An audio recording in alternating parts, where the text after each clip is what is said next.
It's beautiful Arizona. I mean, it's Super Bowl week, and this is the season finale of the all-time podcast season 1.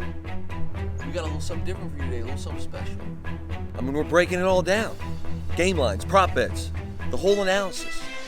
Chiefs, Eagles. Producer Alec, play the music.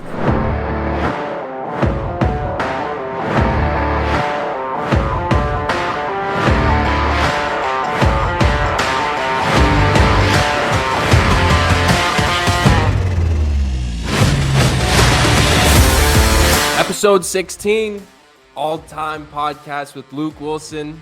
Special episode today, Luke. We got the Super Bowl special. How you doing, man? Belly, I gotta get something off my chest, big dog. I mean, this is it. Season 1 finale, Super Bowl. We gotta button this thing up, bro. Let's go. Let's cook. This is the all-time podcast with Luke Wilson. I'm your host, Luke Bellis, and welcome to the all-time podcast with Luke Wilson Super Bowl special, or as I like to call it, the ATP WLSSBS. Rolls right off the tongue there. Joining me, as always, a man who spent 8 years in the NFL, averaged 7.7 yards per target, 6 full seasons with his Seattle Seahawks, 5 golden rings. 4 is what his career high in touchdowns is. 3, the number of teams he suited up for in the NFL. He had 2 stops with the Seattle Seahawks, and he's got 1 podcast. Ladies and gentlemen, it's my good friend Luke Wilson. I mean, Belly, that was electric, my guy. That was electric. I mean, I'm amped. Let's get it going. Let's do it, man. And let's just dive right into it. We got a jam-packed show today. Luke has some storylines that he's keeping an eye on. We have some brand new segments to debut. You even saw the brand new intro from the fellas out in Arizona. And sit back, relax, enjoy the show, and let's talk some ball. Luke, there's no better place to start here with a guy that you know very well, Steve Spagnuolo, Kansas City Chiefs defensive coordinator. He's got a huge test this week, scheming up against an Eagles O-line that is solid, experienced, and not exactly fully healthy, but healthy enough to a point where all 5 week 1 starters are playing in the Super Bowl. What's he got to do this week to help out this Chiefs defense? I mean, he's got tough choices, Belly. And here's the thing that people don't realize.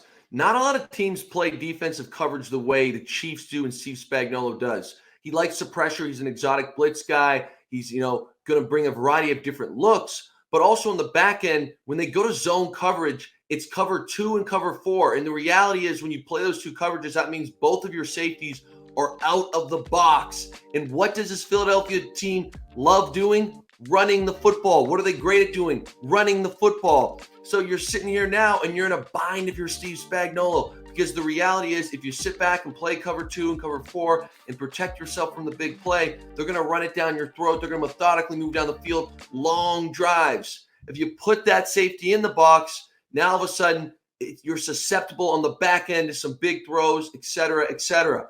What to do? It's kind of like pick your poison with this offense.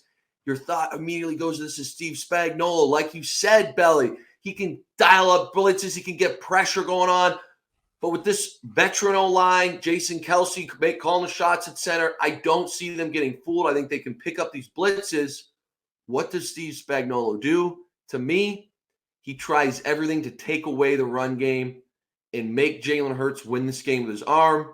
Jalen Hurts definitely can. He's proven that. But it's not the way the Eagles want to do it. So you pick your poison. I think he loads the box. I think they play some man coverage. And all of a sudden, the wide receivers and the tight end might be getting a little loose. Might be getting a little loose. And we're going to get to that Eagles offense a little bit later on in the show. But I want to talk about the Chiefs offense right now. Everyone's got Travis Kelce circled. And whether he has a big night or the Eagles find a way to eliminate him from the game plan, someone on this Chiefs team is going to have to make plays. Patrick Mahomes has attempted at least 30 passes in every postseason game he's played in his career. Kelce's going to get his. Who's going to be the other guy contributing? To me, the next guy up in this game, Belly, is actually going to be Kadarius Toney. I mean, you've read the articles about him. They say he's dynamic. We saw him kind of grow into a role in this offense. And where my head goes is, what have we been talking about all week? this Eagles D-line, the amount of sacks they have, and I know we're going to touch on that later, but how do you alleviate pressure if you can't run the ball well? You said they love to throw it. He's throwing over 30 times almost every single game, sometimes many more than that, and you're not sure if you're going to have the time to let those deep developing routes go down the field. Where does my head go? I'm going wide receiver screens. I'm going bubbles. I'm going quick game. Now it gives you less when you're in this quick game. If you're Travis Kelce, you have less time to work moves, and you know they're going to be keying on him.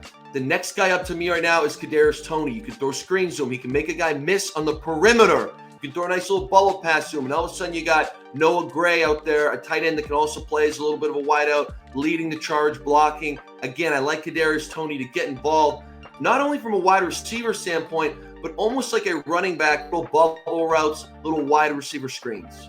Yeah, so you mentioned screens, you mentioned quick game there. If it's not going to be Kadarius Toney, I do like that play. He seems like he's going to be healthy enough going into this game. If it's not going to be him, a guy that I have my eye on is Isaiah Pacheco. That's our guy, your guy and mine. He's helped us throughout the year. He's burned us a couple times this year, but he popped. He looked really good in that championship game. He had 16 touches against the Bengals. He was involved early and often in the offense. You make a lot of good points about this Eagles defense. They got great corners. Mahomes is a very smart quarterback. I think he's going to take what the defense gives him. If it's not touch passes to Kadarius Toney or a screen to Kadarius Toney, I like them to get Pacheco involved early, often. And it's fitting that he wears that number 10 with the Chiefs, because it's just like watching. It's just like watching Tyreek Hill. Like, he's explosive and that dude runs hard. So I think Pacheco is going to make some plays in this Super Bowl.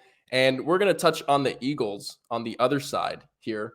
This is where, if you wanted to sponsor the podcast, perhaps, if you wanted to sponsor this episode, maybe your ad would be going right here. We'd be plugging your company. We'd be talking about your taglines. We'd be giving your 15% off code. And we'll be right back on the other side. I might have played that video. Oh, shit. 100,000 times. He's cramped up. Oh, shit. All right, Luke, we just touched on the Kansas City Chiefs, both sides of the ball there. Let's move it over to this Philadelphia Eagles team.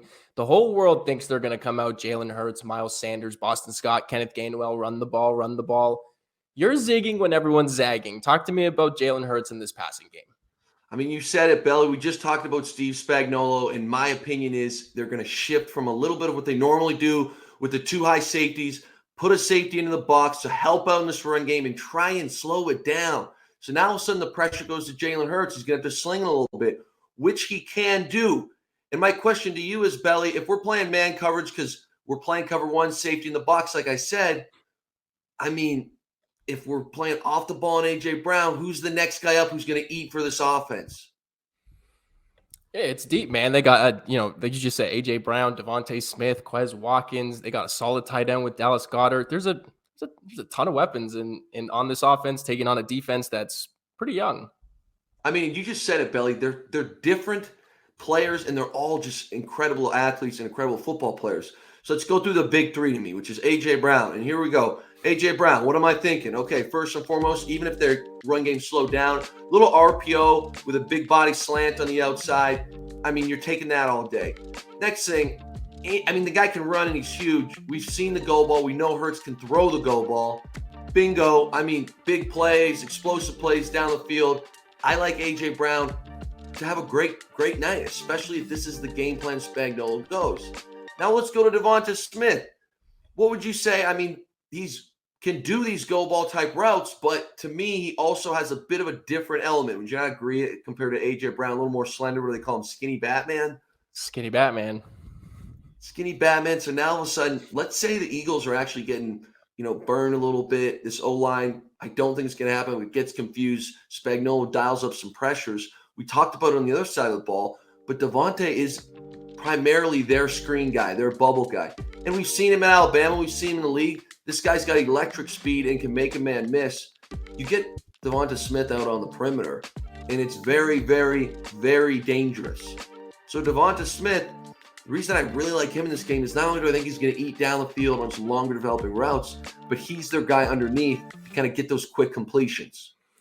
And he's a big game player, man. We saw it at Bama. He national championships, big touchdowns. When the going gets tough, you want Devontae Smith by your side. Let's shift it over to the defense. It's a defensive unit that's been just great all season. And my question to you is, when you look at this unit, what impresses you the most? There's a lot of things here, Belly, and it's not taking away from the back end because they have some great DBs and they play well. But the reality is this defensive line, by committee, is special.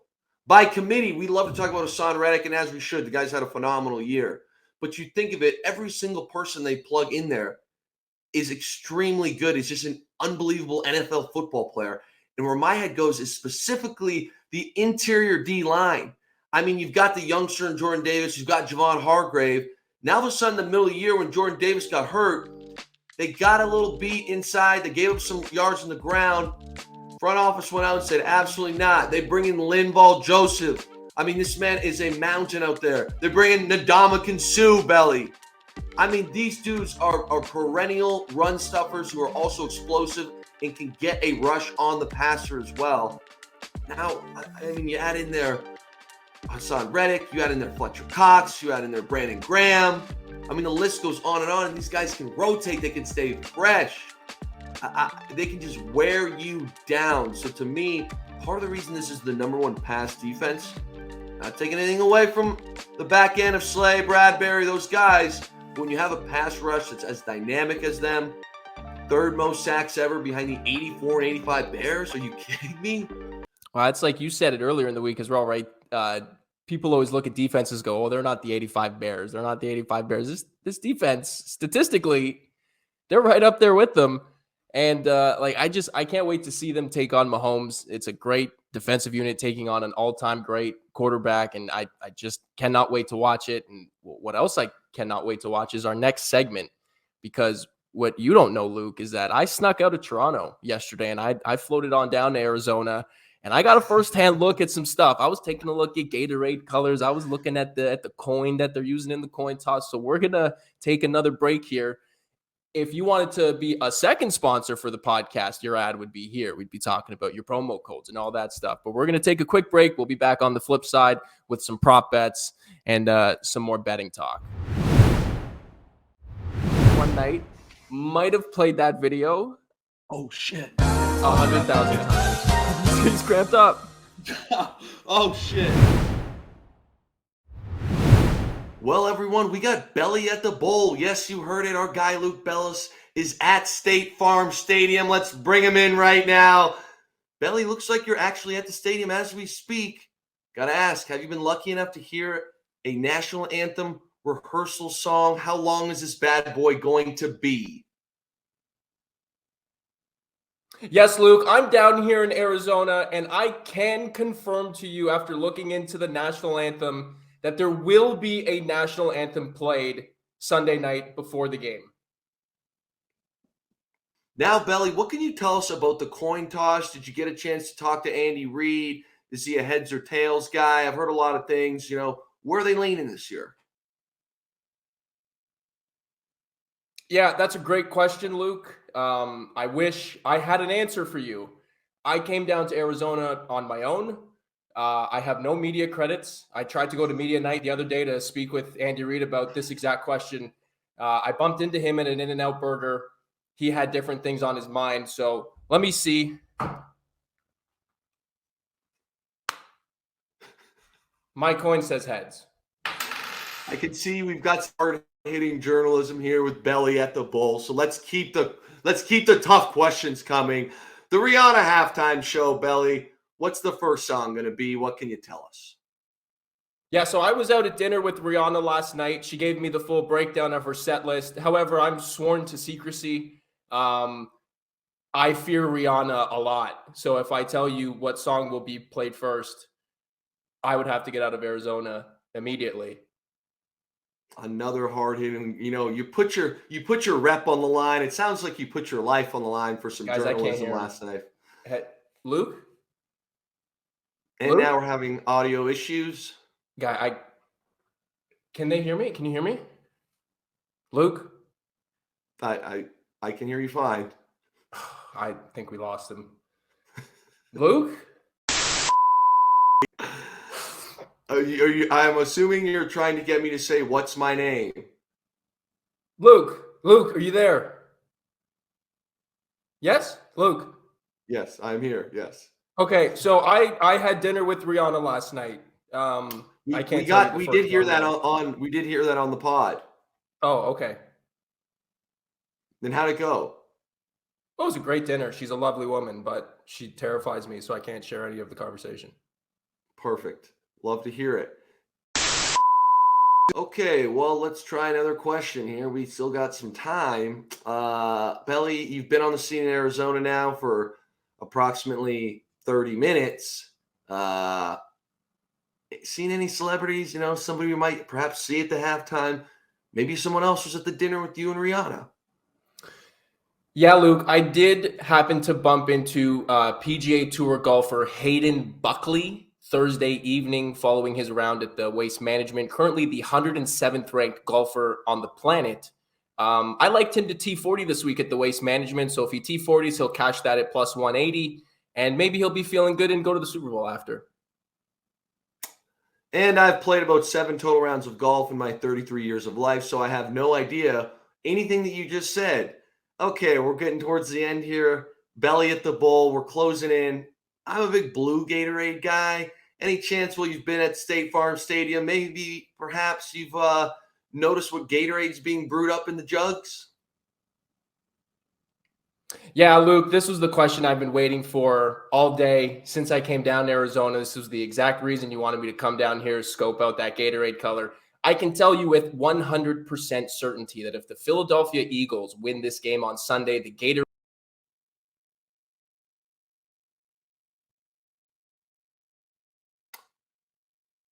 And we actually looked like we might have had a concrete answer for the first out of any of my questions at Belly at the Bowl. Somehow we've had more technical difficulties. So, Luke, and we're back. Luke, Yep. Got me, Luke. my guy. That's me. That's my name. Okay, let's just finish on this one. Belly, can you hear me? Give me a little thumbs up or a little say something. We've got you back here. Perhaps there's bad signal at State Farm Stadium. Will there be a power outage? Who knows? I don't know if you guys know this, but I haven't been able to hear Luke for the last 3 minutes. I'm just really good at reading lips. He asked about a power outage. I checked. Everything's plugged in. Nothing looks like it's about to blow a fuse or whatever. So I'd be willing to say that there probably won't be a power outage Sunday night at the Super Bowl. You could hold me to that one, I think. We got some sort of novelty prop out of our guy Belly. Last but not least, in big moments, I always like to thank my mom. You think the Super Bowl MVP also thanks their mom in the moment? Who are they going to thank first? So, any ideas? Luke, call me crazy here, but if the Chiefs win this game, what stops Patrick Mahomes from getting up there and thanking his current coaches or the training staff? 15-1 at FanDuel. High ankle sprain 3 weeks ago. He said after the championship game, he probably wouldn't have played in it if it weren't for the trainers. I don't think the Chiefs win this game, but if Mahomes finds a way to win this MVP, I think it's the coaches first that he thanks. If it's the Eagles, I would advise you to go look at Jalen Hurts' Instagram bio, and that should tell you everything you need to know about the guy who's probably going to win MVP for the Philadelphia Eagles. And that's why we have Belly at the Bowl. Belly, appreciate you tuning in from Arizona, and we'll catch you soon. So high up in here, man.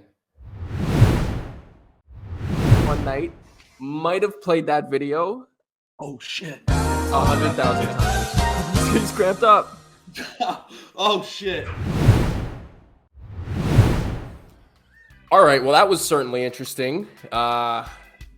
Luke, there's only one thing left to do, and it's make some picks by the pool. We've broken down the Chiefs. You've talked about the Eagles. I've been all the way to Arizona and back trying to figure out the Gatorade colors and all that stuff. But what the people really want to know is who's going to win the game, who's going to win MVP, and what's going to be the correct score.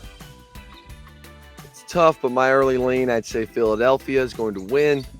MVP, I think it's got to go to Jalen Hurts. He spreads the ball around. He runs a little bit. He does everything. In the correct score, I'm going to go 31-24 for the Philadelphia Eagles. 31-24. It's not shocking to me that you like the over in the final game of the season. I do want to get one more pick from you. If it's not going to be Jalen Hurts and if it's not going to be a super high scoring game, let's say the Eagles win this game 17-14 maybe. right? Is there a defensive player on this Eagles team that you think could maybe snag MVP?